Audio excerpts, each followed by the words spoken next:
Well, good morning. My name is Steve Daly. I work at the Cold Regions Research and Engineering Lab in Hanover, New Hampshire. I'm actually officially retired, but I have the position now of re-employed at Newton, which means I'm actually still working. So I'd like to introduce the first speaker is Kaj Riska. Thank you.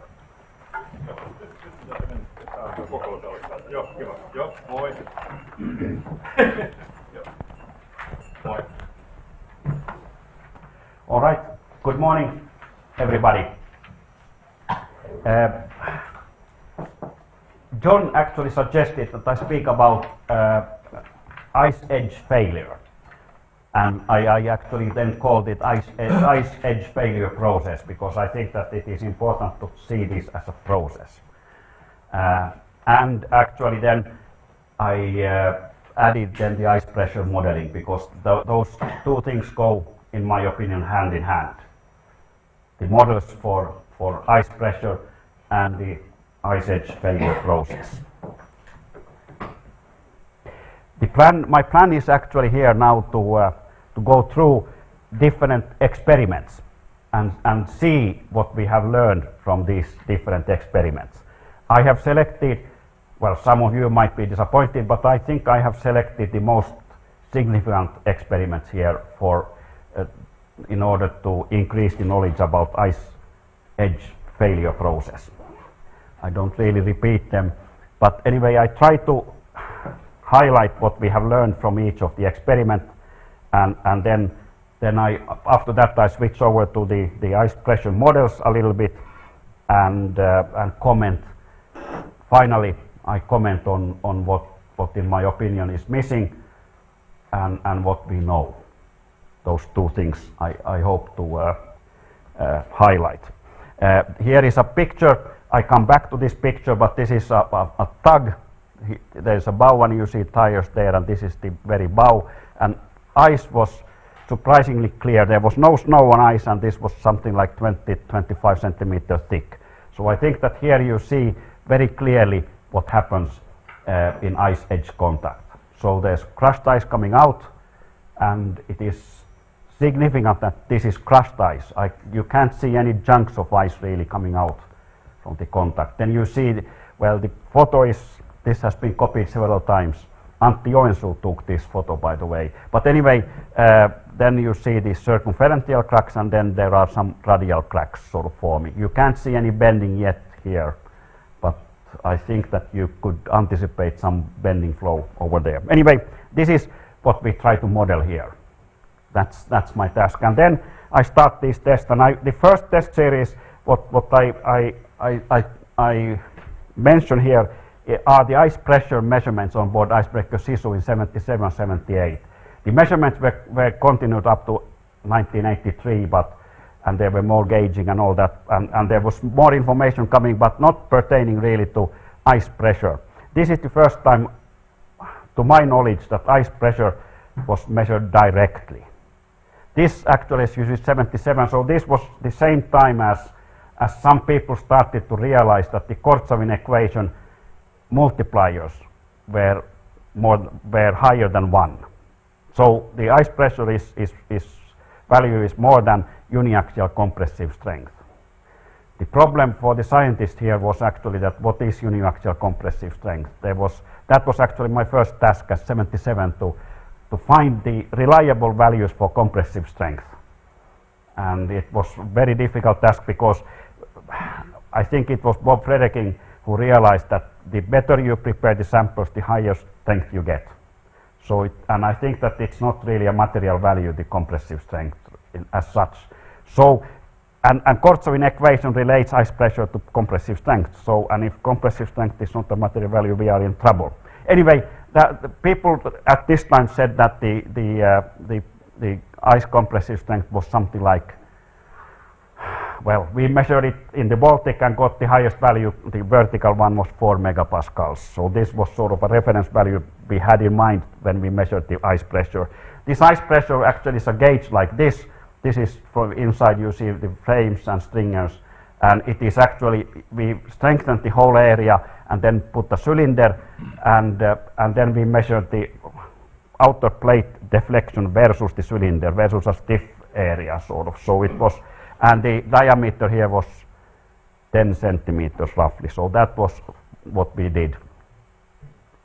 Here are then a couple of, well, just details from the test. Of course, it was high indentation rates because the icebreaker was going up to, well, up to, let's say, 14 knots or something, even higher. Usually that was the highest speed used in ice.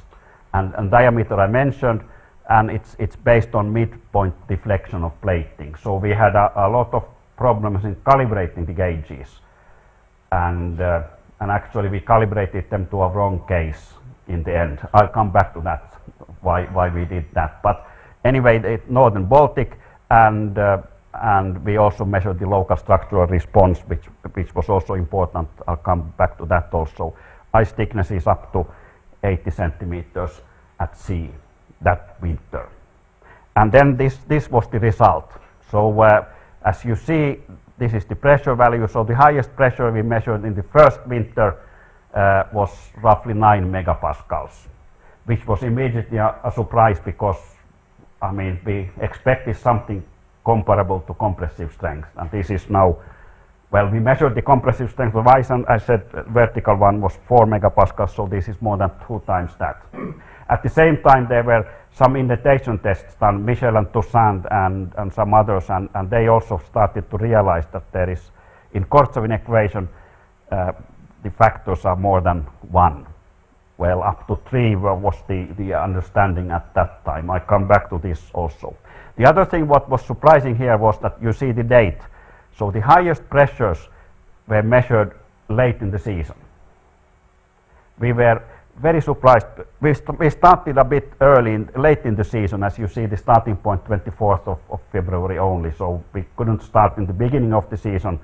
But then they were lower, and then towards the end of the season, because in April the insolation, solar radiation starts to be high, so ice starts to melt, and then we get the highest pressures. So that was a bit surprising. I think that is a clue for pressures, but at the moment I can say that, but for us 77 that was a little bit surprising. We were not very happy about that because we thought that the stronger the ice, the higher the pressure. Sounds sort of natural that way.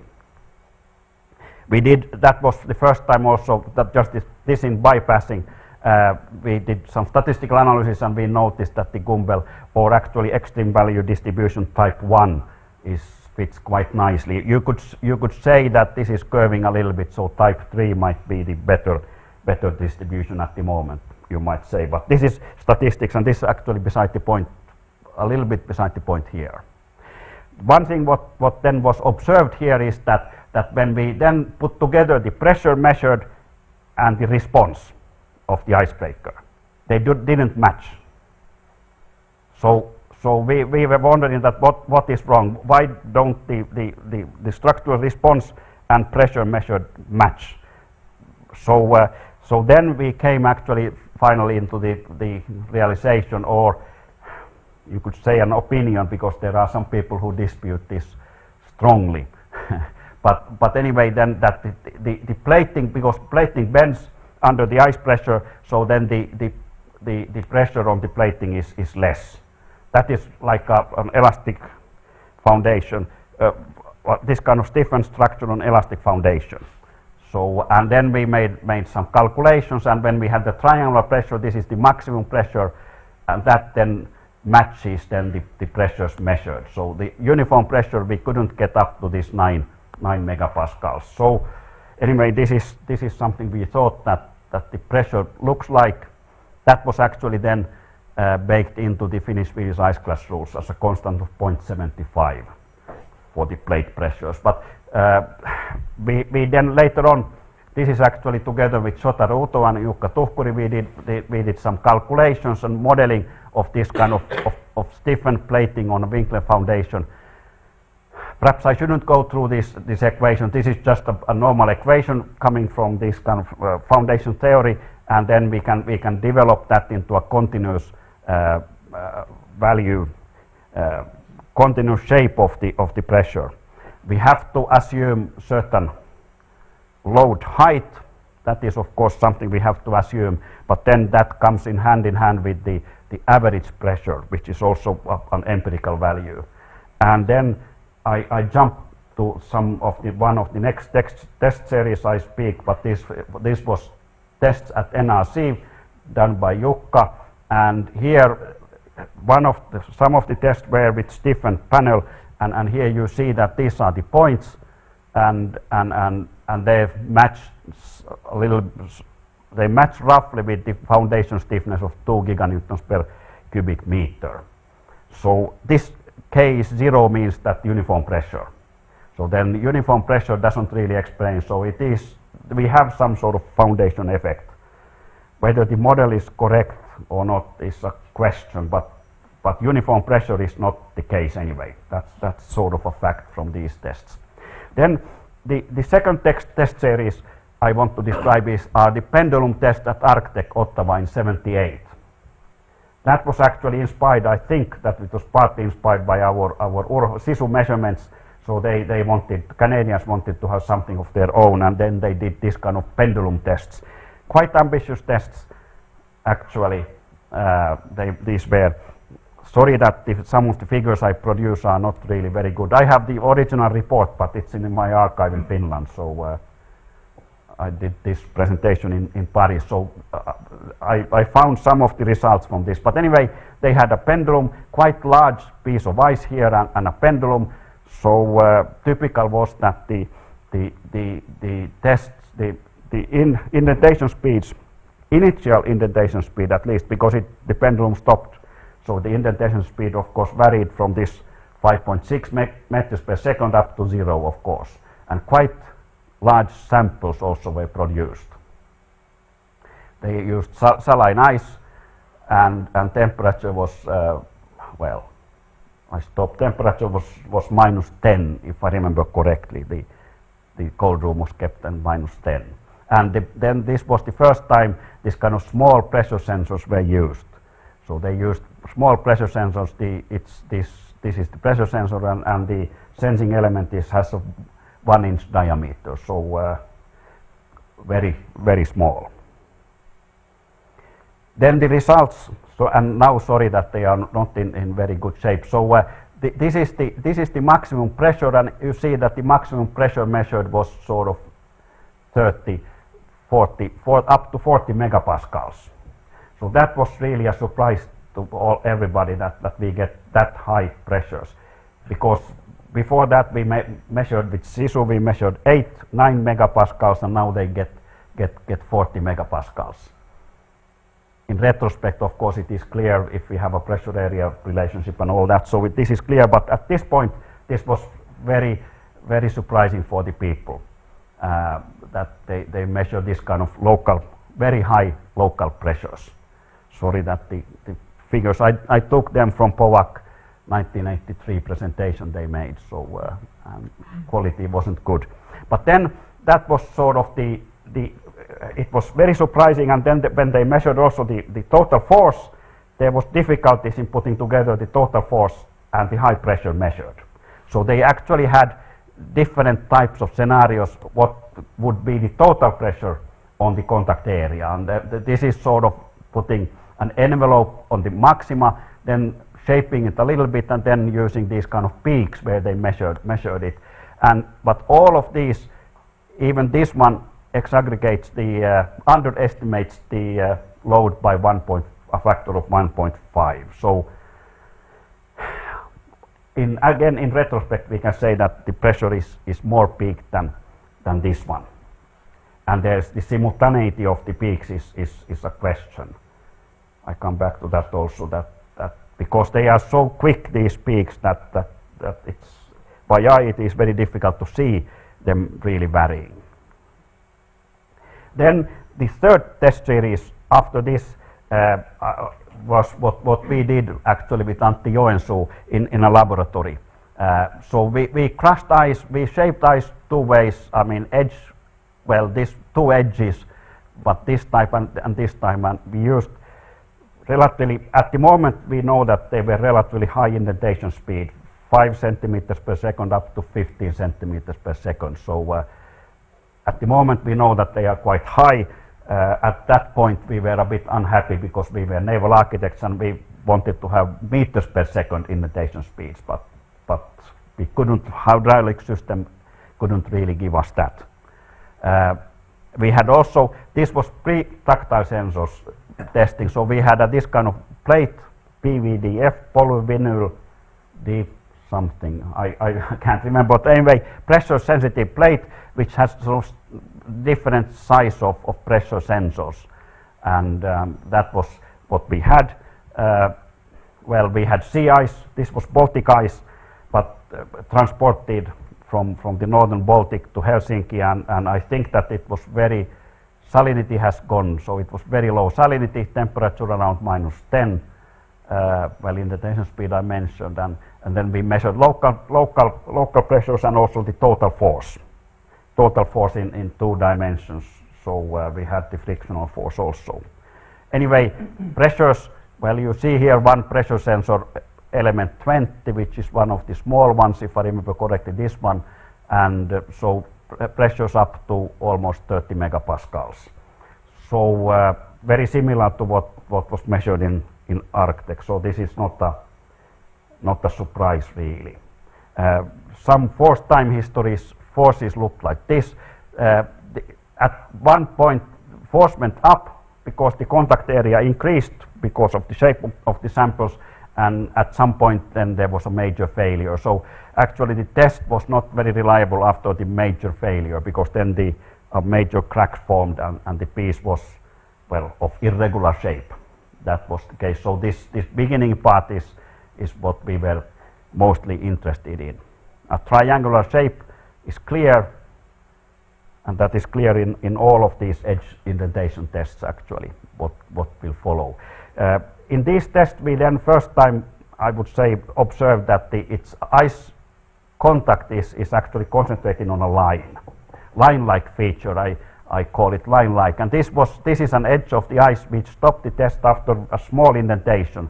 So you see that we have indented very little. There's crushed ice on top of ice, and here also a little bit, and then you see this black line. So this is where we suppose that the pressure exists, and we had also this kind of Lexan plate. We looked through to the contact, and this is actually, this show the contact at that point after 143 milliseconds into the contact, and you see that there is this kind of line developing in the middle. After the fact, now when we know more from tactile sensors and all that, it is to me it is surprising that the line seems to be continuous, because it's really a mountain range of the pressures what the tactile sensors show. Anyway, here is then the force, normal force versus area, because we could also observe the area, and you see that there is up to the first major crack there is a curvature. So if you fit some sort of pressure area type of thing here, you get pressure, you get area exponents between -0.3 to -0.4. So that kind of pressure area exponents came from this, and this is.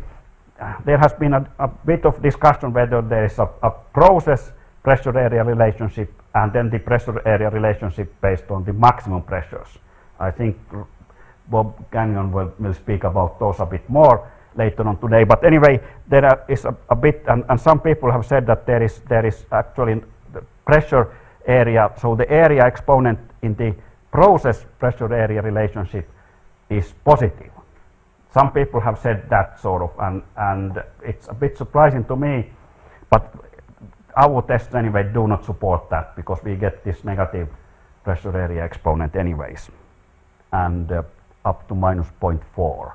At the moment, just for your reference, if you haven't followed this discussion about pressure area, at the moment people think that the exponent is -0.7. So these are a bit low compared to what is the, well, I don't say it's a consensus, but most loud scientists sort of shout that sort of, if I put it that way.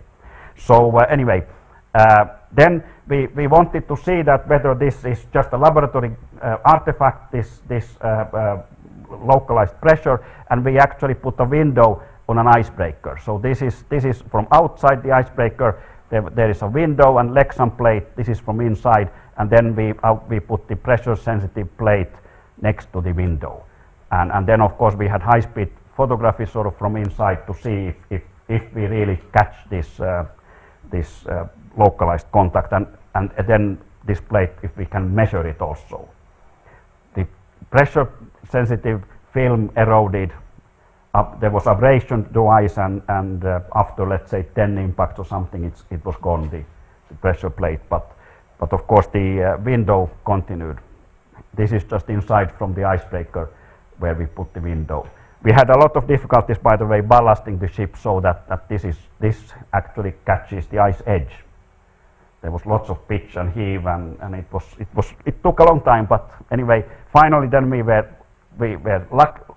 succeeded, and here you see one instant sort of that we have, because ice is bending down. Icebreaker is hitting ice edge and ice is bending down, so you can see that this is going down sort of, and here, and it is surprisingly continuous line.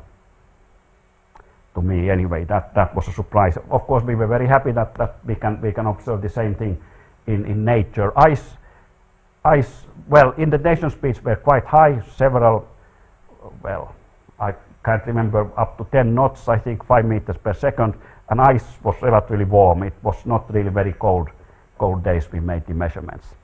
Anyway, we plotted then our local measurements, pressure area type, we had 3 different areas, so anyway they follow quite nicely the pressure area relationship. And well, this is the maximum pressures are these, and then this is based on statistics, how many peaks we had, sort of we did a bit statistical. So you see that in white is full scale, so the highest full scale pressure measured was a bit more than 50 megapascals, but the statistics show only 20, so this was really a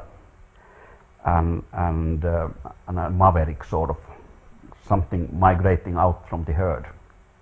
Anyway, we also looked a little bit, because we measured the pressures on different sensors, if there is a correlation between adjacent sensors. That sort of, because the line would sort of show that we have a correlation, horizontal correlation, and this is we did a correlation versus this number 18 pressure sensor. I go back to this sensor, so you see that this is number 18 is somewhere in the middle, and then of course horizontal line is 15, 19, 22, 23 and so on, and we looked at the correlation, but it was a bit surprising that correlation horizontally, well, the 15 and 18, the correlation is a bit more than 0.5, but here it goes to very small values. The similar values as vertically. So there is not really correlation sideways, even though visually it seems as a line, continuous line, there is very little correlation. A bit later measurements by Dev really confirm these things. Then one other thing, what I don't know if it is significant, it might be significant, is that when you go sort of up, the correlation is, but then it increases a little bit higher up, so there seems to be a little bit of a scale in this correlation. I'm not really sure. This would be interesting to go back to these measurements and see a little bit more. The fourth set of tests, what I wanted to describe here, is this so-called medium scale indentation test at Hobson's Choice Ice Island, 19 and I think it was 91 also, these 2 years it was done. And this is an ice island in the north of Canadian Arctic archipelago, multi-year ice, big island actually, and there this was sort of one of these huge tests what Canadians did actually. Everybody else was sort of jealous about the money they had, sort of. Hercules airplane flew the equipment up there and all that. So I mean, it was sort of quite a lot of money involved. But anyway, what they made is that they made a trench in this multi-year ice and then shaped the edge and then had the hydraulic cylinders and support from the back wall, and then they crushed this, well, pyramidal test phase I think I took this from Robert sort of Gagnon's paper, this description. Anyway, it was quite flat. The thing what is typical is that this was quite flat, and significant in my opinion also for the results, that it is very flat. Well, these are the pressures. Well, this is the load, as you see, up to 10 meganewtons, very high load, and ice pressures, well, 20. Well, there were higher ice pressures than that, but quite high ice pressures measured. We had the PVDF plate there. There were small pressure gauges, and then there was a window also. So all these were incorporated into this test setup. I find also that these pressure signals they were typical like this, that there was a peak and then drop another peak. So I find them a bit intriguing why they looked like that. I don't have any explanation for that really.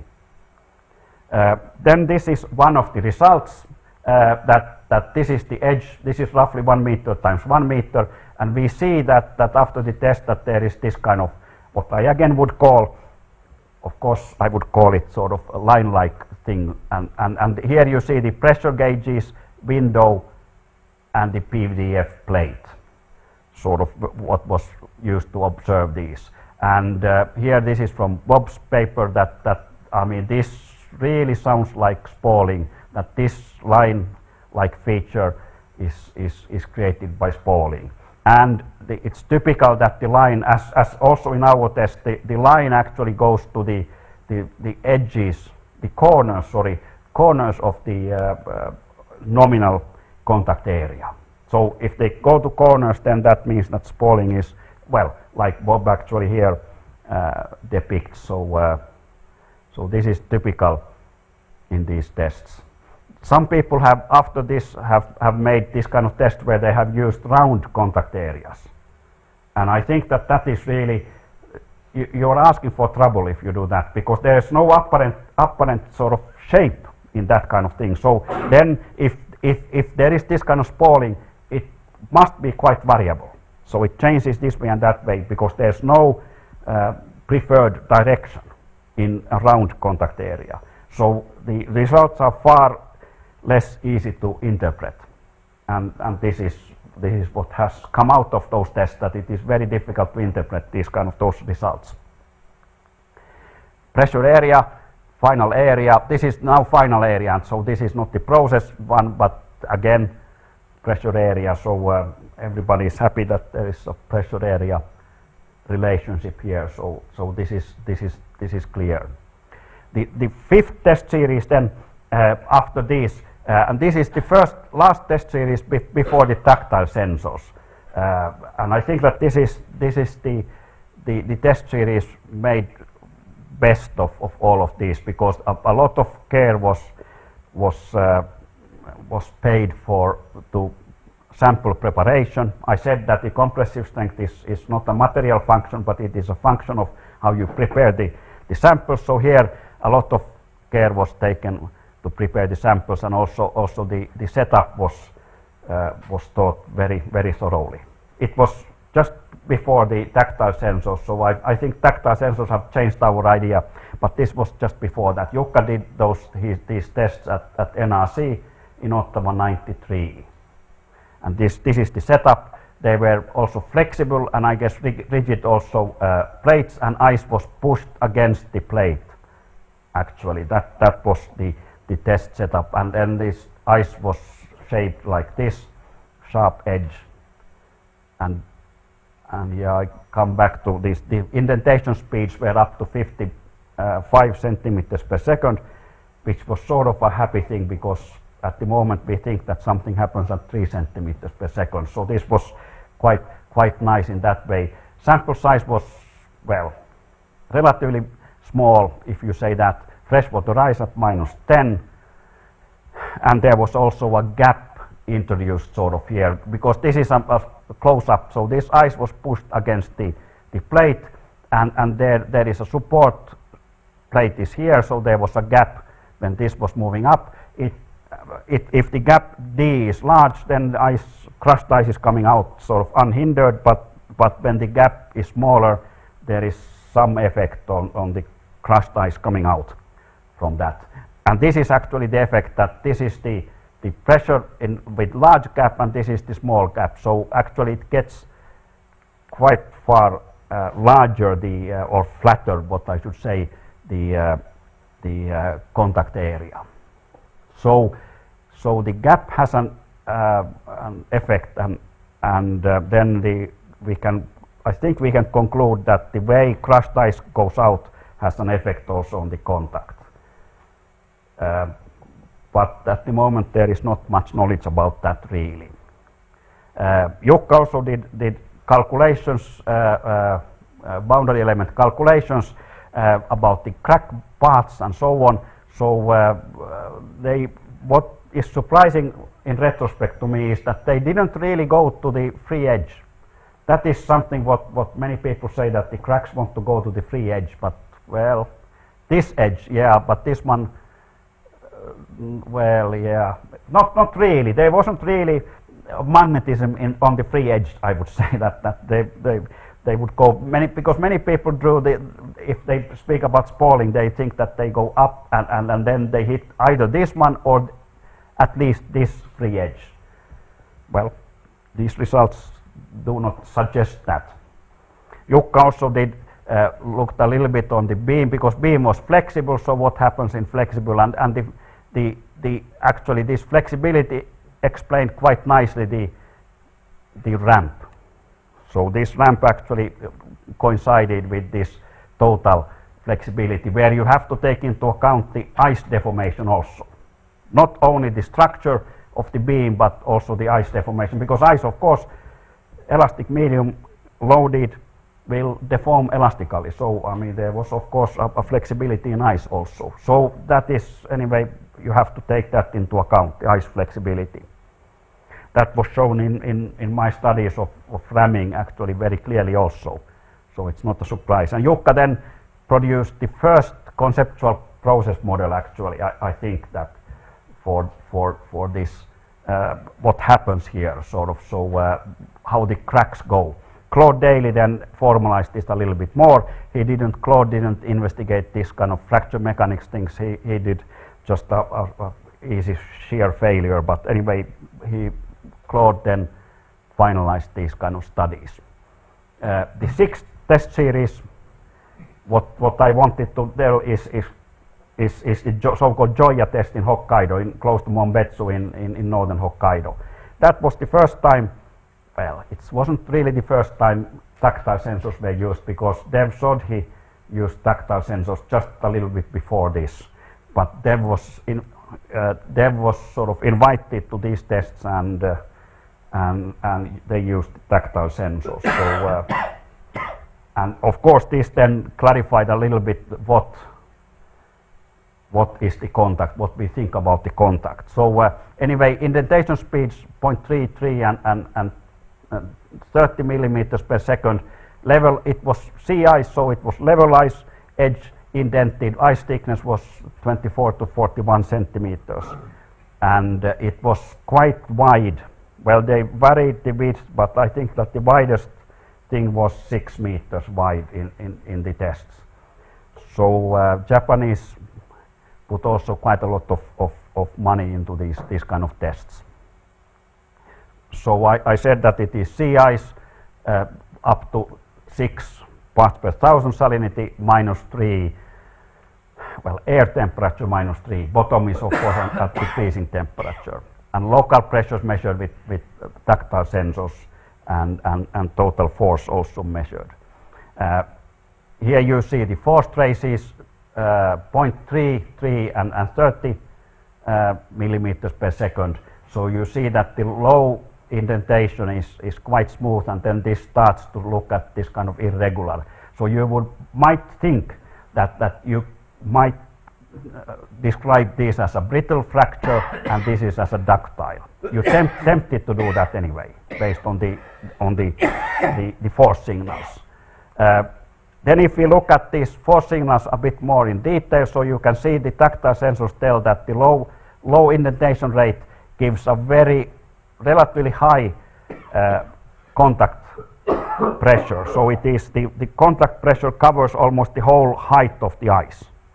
Whereas in higher indentation rate, it is this kind of line-like and a sort of a mountain range on the line-like contact area. Typical also here is that you see that the forces, this kind of brittle range, if I call it that, are up to roughly 100 kilonewtons, and this is 250. So lower indentation rate gives distinctly higher forces. And if I plot these are roughly from this Dev's paper. Indentation rate low, we get the local pressures here and global pressure here, and then higher indentation rate, this goes a bit down, but these local pressures go up. Of course, here you could couple of conclusions immediately. One is that does the pressure area relationship change when indentation rate changes? This seems like that. Of course, for design, indentation rate is difficult quantity because in nature you get all the indentation rates, so you should design as conservative thing. The other thing is that is there some sort of area where there's no indentation rate effect? That's also an interesting thought based on these. There was also a little bit of plotting done of the correlation, and what this is from Dev's paper again. So he found that in this what I call the brittle range, there's no correlation beyond very small distance, and in the ductile range, again, I just used this ductile thing. Anyway, there is a far more correlation between different sensors. So, and there's also intriguing thing is that this is undulating, so there seems to be some sort of wave in this 40 centimeters. I'm not sure if this might be just this one point, might be some just random fluctuation, I don't know. But anyway, there is definitely a correlation in ductile range. Well, conclusions then from all these 6 test series, I've mentioned all that already, but there seems to be a mode change from ductile, and ductility is a little bit of word which is a bit misleading. We should really be careful what we mean by that, but people then speak about viscose or plastic failure also. Viscose failure, I understand. Plastic is a bit more difficult to understand again in this context. So anyway, but there seems to be this kind of mode change, and people have suggested that it happens around 3 centimeters per second indentation rate. That is actually the consensus at the moment. I think, well, consensus is a bit, I don't like that word. We don't vote for science, but people, many scientists seem to tend that 3 centimeters per second is that. But of course, it depends on ice type and also ice temperature. Then we can say that the flow of crushed ice has an influence on contact. This observation has been neglected recently, so people are now more concentrating what happens on the high pressure end, but this is really important thing coming from Jukka's the NRC tests. Higher pressures in brittle range and the higher contact force in ductile range. So for design, this is a complicated issue, because if we do design, we should actually then do the highest forces, and it is the lower indentation rate. So this is a bit of a problem. Correlation I mentioned already, and they also the high pressure zones align in nominal contact area, sort of preferably so that geometric axes are they follow the geometric axis. I call it watershed, sort of that because there's crushed ice flowing, so it's sort of a watershed, the area. Then couple of mentions of different models. One is the first model was the Kortsavi model, uniform pressure proportional to the compressive strength, and here is the judgment of Andrew and Ken of that one. So it is a lottery what kind of constants you put there actually, and it also this, because if this compressive strength is not a material strength, it's also a bit of a lottery, this one. The second model for the pressure was this squeeze film created by crushed ice. So this was developed by Russians, Kurdyumov and Kaysin, and they actually thought that the ice is crushed and then it's squeezed out from the contact area. And they modeled this by Reynolds thin film, actually lubrication equations. Here is this, and then this is this, how quickly you squeeze that. You can derive a pressure distribution from these Reynolds equations. What they omit, actually, the Russians, is that how ice is broken. That is actually the big omission in this model, so they don't really describe. And of course, if ice is broken along the whole front, then you must add that as a sources from the your pressure equation. So it changes the pressure equation a little bit. They used actually the specific crushing energy based on drop balls on Ladoga Lake ice. They drop balls and they know the potential energy, and then they measure the hole made, and then they know how much energy goes to per volume of ice to crush it, and they use that in some sense in these things. I think that the pressure values are quite arbitrary, but the distribution gets a little bit more realistic, perhaps. Well, the next thing then was, of course, this pressure area, because this was still, you could call it a sort of a process model, even though the ice failure was not described very well. People then switched over to not a process model, but just a pressure area, a famous collection of points, and then a fit of these things. And this kind of pressure area seems to, this is from our tests again, and seems to sort of prevail in most of the experiments. The problem is that whether it is a process model or a model on maxima. I mentioned also that based on fracture toughness scaling, the pressure exponent is minus 0.25, and I also mentioned that there have been some suggestions for the basis of this based from John's and Andrews' sort of fracture mechanical studies. Very, very interesting, but the process thing is a little bit missing also in these ones. Then we have a process model, which is this kind of flaking model. So this is from Claude's thesis, actually, that there are these kind of flakes forming, and the line width varies a little bit, and these actually then are the peaks of pressure when it is a bit wider. Sounds plausible. Important is that these flakes are three-dimensional.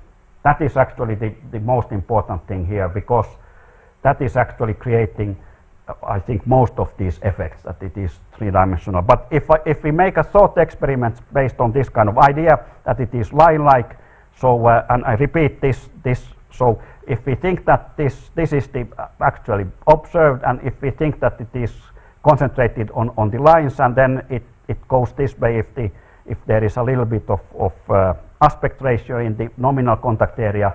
If we think that there's pressure intensity of Q along the line and then no pressure on the other areas, we get average pressure, which then explains quite nicely the exponent of minus 0.5. And also it explains a little bit, this C is the aspect ratio. So both effects, aspect ratio and pressure area dependencies coming out from the line-like feature.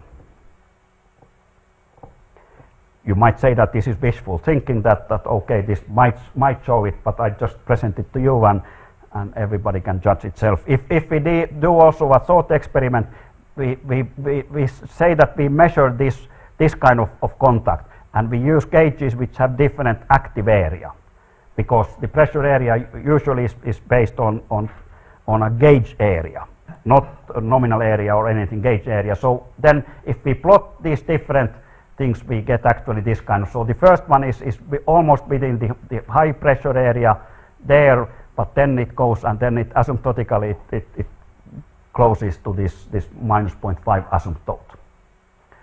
Then finally I also mentioned the mode change, that its implications. Actually, the implication of the mode change in failure, people say that goes hand in hand with ice-induced vibrations, that ice-induced vibration to be created require this mode change. I'm not really sure if that is the case, but that is what people say, and well, I don't know. The other thing is that they also say that the ice-induced vibration, that there must be a drop in ice strength. This is from Michel and Toussaint, this famous graph versus strain rate. So, and this is actually artificial strain rate because it's indentation speed divided by 4 times the diameter. But anyway, it doesn't really matter. They got a peak and a drop and then a plateau. I found some results by Shasley doing Hopkinson's split bar technique type of tests and very high strain rates. There's no drop in this kind of tests. So my question again is that is this drop, is this real? Well, the Joya tests suggest that lower indentation rates get higher forces. Okay, but then on the other hand, these kind of tests do not suggest that. So I leave that to jury actually, that how this is really. Anyway, summary then. Important thing is that I come back to this, that ice is failed in very small pieces. So if there is flaking, the flakes sort of are crushed further in the process. So this is really, I know that there are bigger chunks, fist-sized chunks coming out from the contact also, being outside in a crane outside of icebreaker Urho actually filming this. But anyway, but it is very, very small things. And then anyway, these are the conclusions. I already mentioned these conclusions, that these ductile and brittle ranges and differences in these two. Right, I think I stop here and thank you for your attention.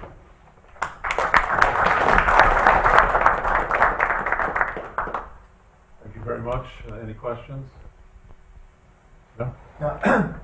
Okay, from about the pressure area curve, could you extract this from pure statistical reasoning? Because if you know that local pressure, I mean, you know the distribution of local pressure, you say that it's ruled by extreme value statistics.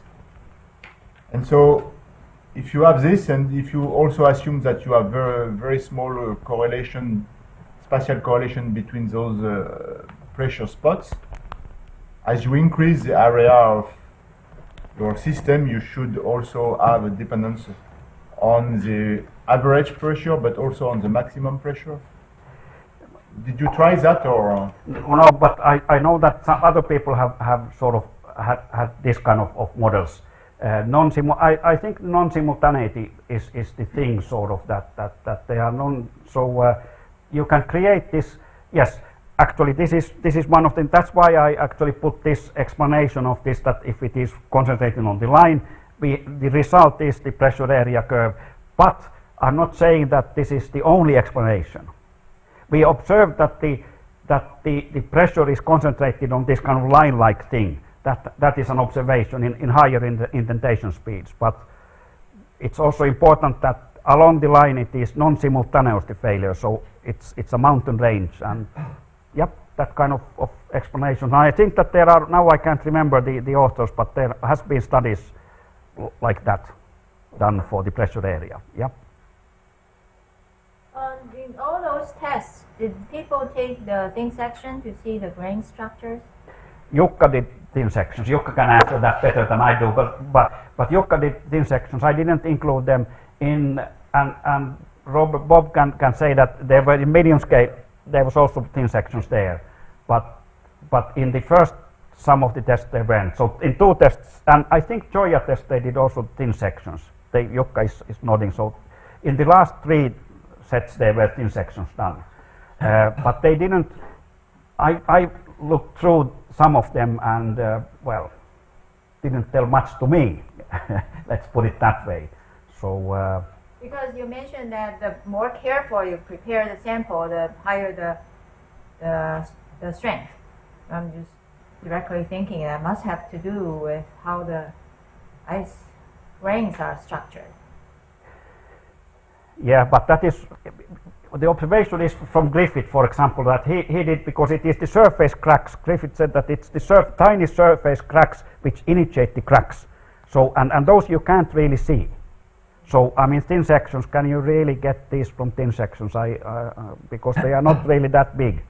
I noticed that when I prepared samples by chainsaw and got some strength, and then I did chainsaw samples, but then dropped them in water to heal all these surface cracks, and the strength went up very much actually. So sample preparation is important, but I don't think that you get that in thin sections. In the thin sections that and we did lots, both for field tests and also for small-scale lab tests. The ice in the high-pressure zones is essentially unaffected. The grain structure is pristine. There are you can have some damage in there, but there's no structural change. Yeah, I didn't speak about the high-pressure zones in themselves. I hope that Bob is doing that sort of in his presentation, but that is a science in itself. Pressure melting and whatnot, all kinds of things. So. Can you go back to Michel and Toussaint's curve? This one. Yeah, we had a bit of discussion at Aalto, and Dave Cole reminded me that he's got a paper where he shows that he doesn't get this drop, and he believes that this is valid only for fine-grained polycrystalline ice. And that's a little bit probably startling, because the IIV community base a lot of their modeling on the assumption that it drops like this, which might be completely fallacious. I agree, and I know what figure you refer to, yes. But I selected this because this is the classical one.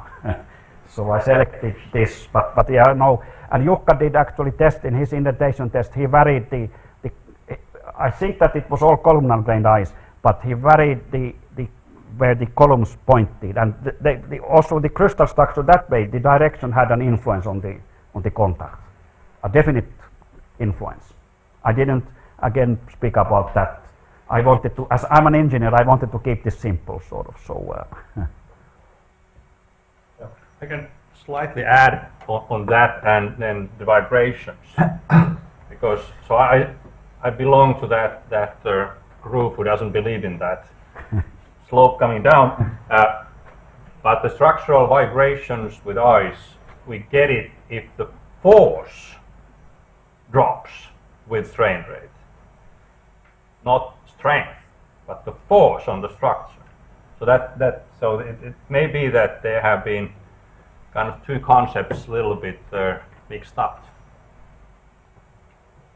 Yeah, it is. This is. That's why I actually. This is. I provoke your scientists sort of that to do something. I come back to this one. So here you see that this is force now. What is measured here in Joya tests. So total force is definitely different, and also total force divided by the width, which is the line load, but that also the same thing. But yeah. Anybody else? All right, thank you. I just want to make a comment, and I would disagree with the two comments that have been made about the drop in the compressive strength with strain rate measurements. I have performed, and we find that to be a very real effect. And when you explore its origin, it originates in the variation in the coefficient of friction with sliding speed, which decreases as sliding speed increases beyond a certain point. So I would disagree with the comment that it's not real. But you're talking about strength, and that is kind of interpreted as a crushing strength, and those are two different things. I think you're right, that we have to be specific, and I'm talking specifically about the brittle compressive strength. Indeed. Okay. Well, thank you very much. Thank you.